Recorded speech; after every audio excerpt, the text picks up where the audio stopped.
देखिए आपकी ये अगली टॉपिक है मोल प्रभाज। इसके 3 नाम हैं, मोल प्रभाज या मोल अंश या मोल भिन्न। ठीक है, मोल भिन्न इसे इंग्लिश में बोलते हैं मोल फ्रैक्शन। ठीक है, ये देखिए आपका एक टॉपिक है मोल प्रभाज या मोल अंश या मोल भिन्न। तो देखिए ये होता क्या है, जैसा कि आपने विलयन पढ़ा होगा तो विलयन में 2 घटक होता है, एक विलय होता है, एक विलायक होता है।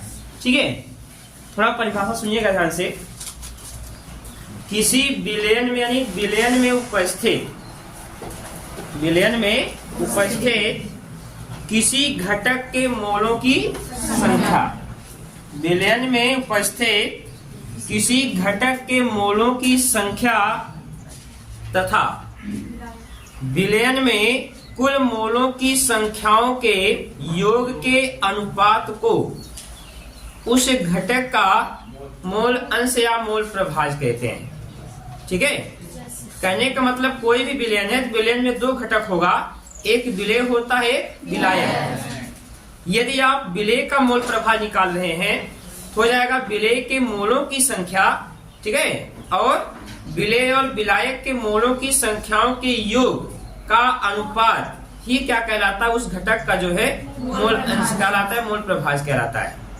मोल प्रभाज को जो है यक्ष से क्या करते हैं, प्रदर्शित करते हैं। ठीक है, जैसे मान लेते हैं अगर यहाँ पर हमें विलय का मोल प्रभाज निकालना है, ठीक है, विलय का मोल प्रभाज, ठीक है, विलय का मोल प्रभाज मान लेते हैं इसे हम x1, क्या मान लेते हैं, x1। ठीक है, यहां पर क्या आ जाएगा, विलय के मोलों की संख्या, ठीक है, विलय के मोलों की संख्या अपान विलय के मोलों की संख्या, विलय के मोलों की संख्या प्लस विलायक के मोलों की संख्या। ठीक ना, विलायक के मोलों की संख्या। ठीक है, ये देखिए हो गया। जैसे मान लेते हैं यदि विलय के मोलों की संख्या को स्मॉल n मान लेते हैं, ठीक ना, और विलायक के मोलों की संख्या को कैपिटल N, तो हो जाएगा स्मॉल n अपान small n plus capital N। ठीक है ना, तो क्या है, विलय के मोलों की संख्या को स्मॉल n से और विलायक के मोलों की संख्या को कैपिटल N से, स्मॉल n अपान small n plus capital N। और आप जानते हैं मोलों की संख्या जो होता है उस पदार्थ का द्रव्यमान और मोलर द्रव्यमान के अनुपात के क्या होता है, बराबर होता है।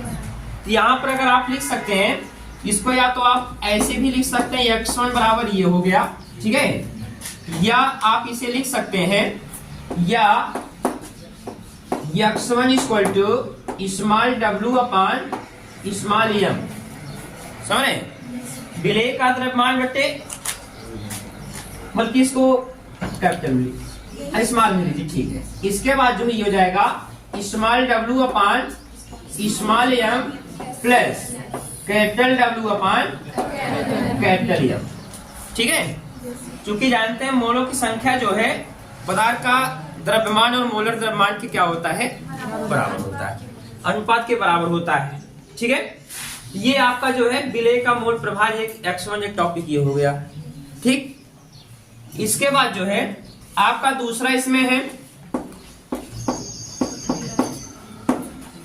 विलायक का मोल प्रभाज। ठीक है, विलायक का मोल प्रभाज अब इसमें हो जाएगा विलायक के मोलों की संख्या, ठीक है ना, अपान विलेय के प्राइम क्या विलेय के मोलों की संख्या प्लस विलायक के मोलों की संख्या, ठीक है ना, मोलों की संख्या। अब ध्यान दीजिए, यहां पर आपने विलायक के मोलों की संख्या को कैपिटल एन से रिप्रेजेंट किए हैं, यहां पर क्या आ जाएगा capital N upon small N plus capital N. और विलायक के मोलों की संख्या को हम x2 मान लेते हैं। क्या मान ले? x2। तो x2 बराबर हो जाएगा capital N upon small N plus capital N, या इसी को आप लिख सकते हैं x2 बराबर capital W upon capital N upon small W upon small M plus capital W upon capital M. ये काम का एक फार्मूला ये थी, ठीक है। ये देखिए आपका होता है मोल प्रभाज। दूसरी बात ये होता है, अगर हम विलेय और विलायक के मोल अंश को या मोल प्रभाज को क्या करते हैं, योग कर दें, जोड़ दें, ठीक है। तो विलेय और विलायक यानी किसी विलयन में विलेय और विलायक के मोल अंश का योग इकाई होता है, एक होता है।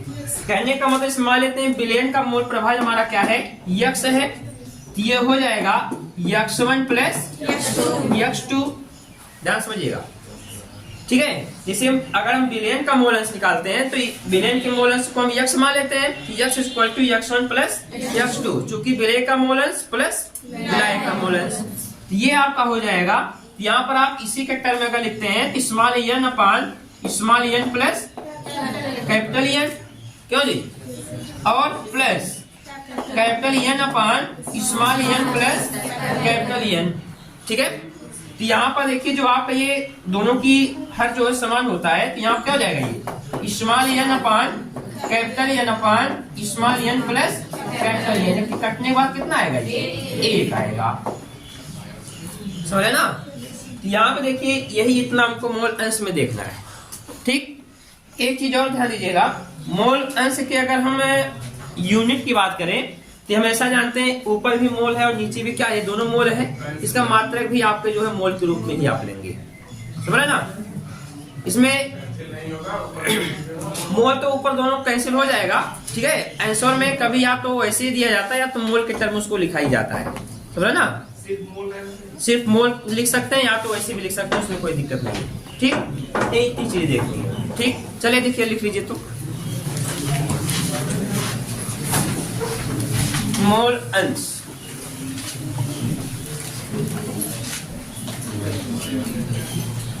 लिखिए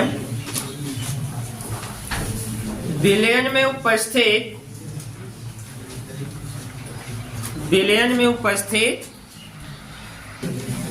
देखिएगा न्यूमेरिकल है, एथिलीन ग्लाइकॉल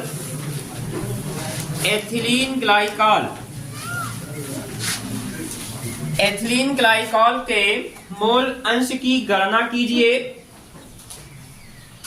एथिलीन ग्लाइकॉल के मोल अंश की गणना कीजिए। एथिलीन ग्लाइकॉल के मोल अंश की गणना कीजिए।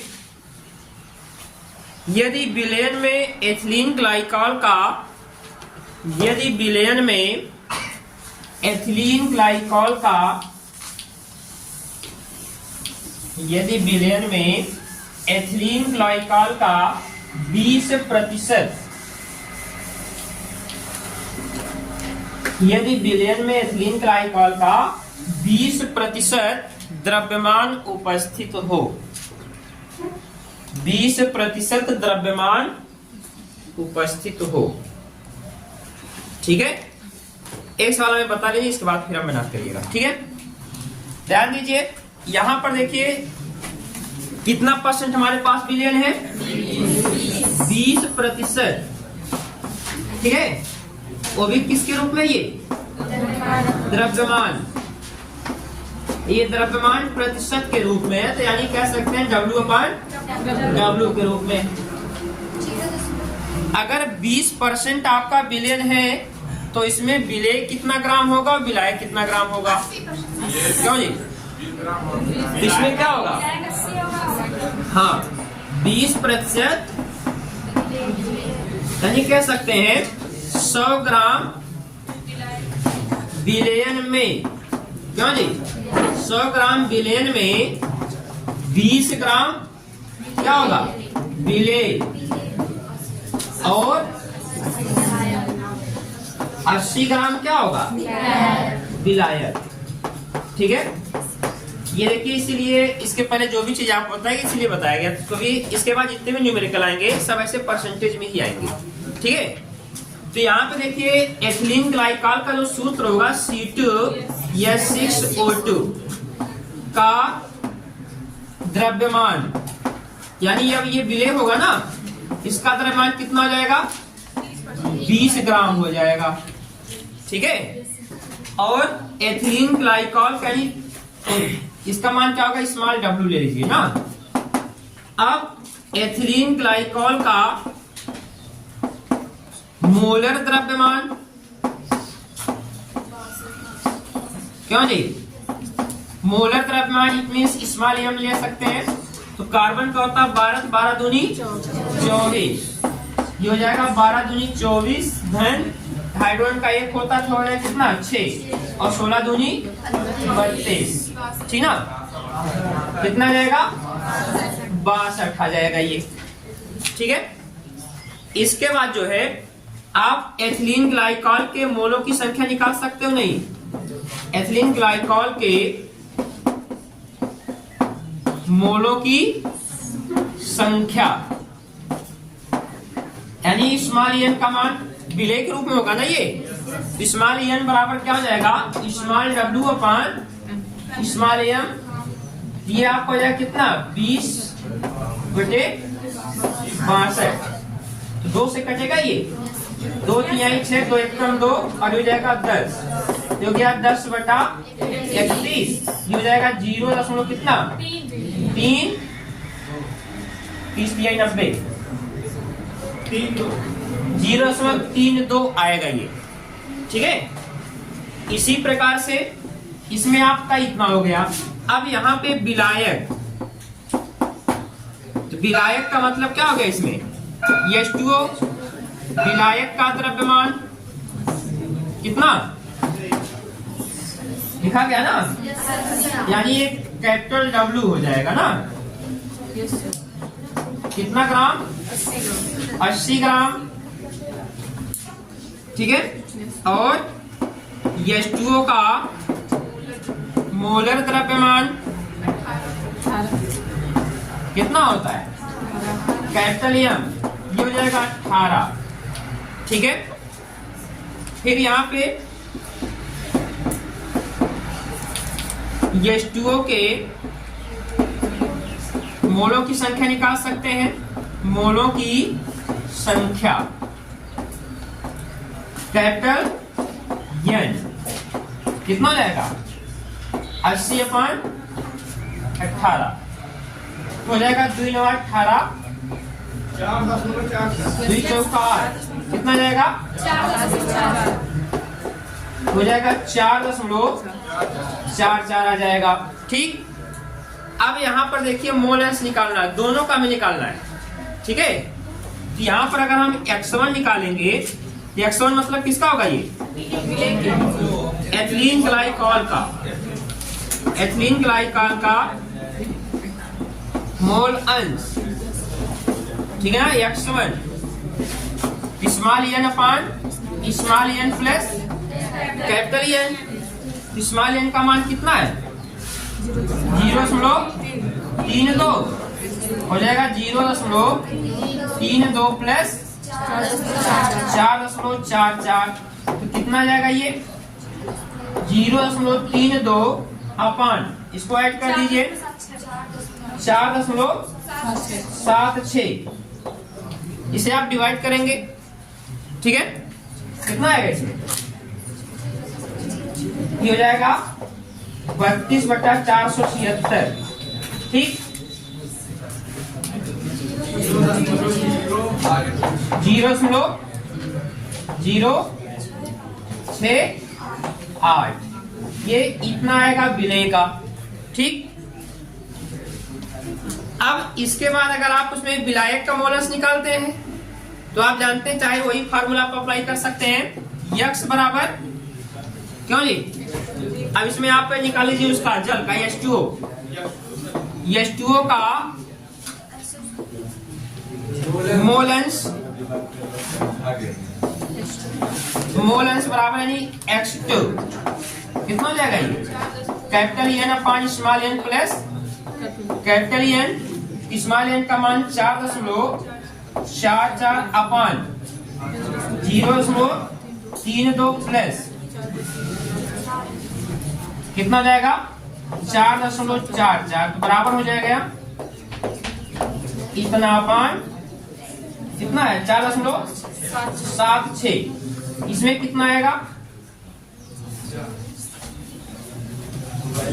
0 कितना 2 से कटेगा ये, 2 दूना 4, 2 तिहाई 6, 2 8 16, ये भी हो जाएगा कितना 222 अपॉन 300 238, डिवाइड करें कितना आ गया देखो 0.8, तो आप कोई 0 लगभग 8 मोल या उतना आप कैलकुलेट कर सकते हैं, ठीक है।